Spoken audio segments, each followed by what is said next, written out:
दोस्तों मैं हूं रवि कुमार और देख सकते हैं ये मेरा इन्वर्टर है जो कि शक्ति चार्ज 1150 है।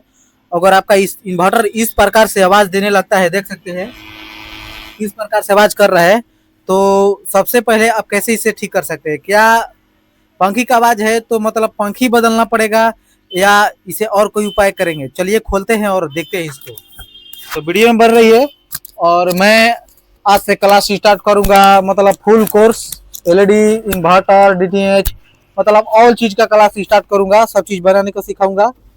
तो चलिए खोलते हैं और इसे हम देखते हैं।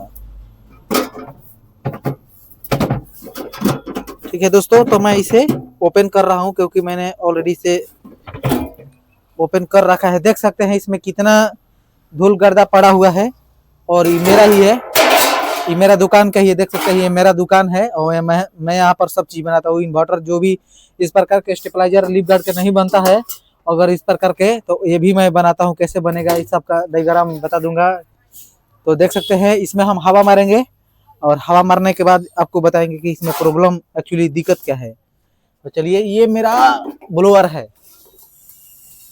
और मैं यहाँ से प्लग खोस दूंगा, यहाँ पर ब्लोअर में यहाँ पर इसे चालू कर दूंगा और लाइव आपको चेक बताऊंगा कैसे। देख सकते हैं कितना गंदा है।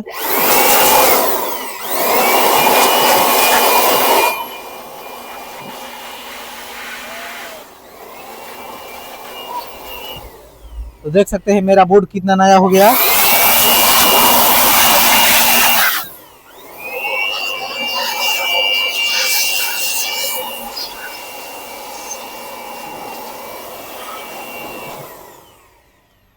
तो फाइनली दोस्तों देख सकते हैं ये मेरा स्टेबलाइजर कितना न्यू हो गया और इसमें प्रॉब्लम क्या चीज़ का है मैं आपको बताता हूँ। देख सकते हैं ये जो पंखी होता है आगे की तरफ बढ़ जाता है, जिसके कारण से हमिंग करने लगता है।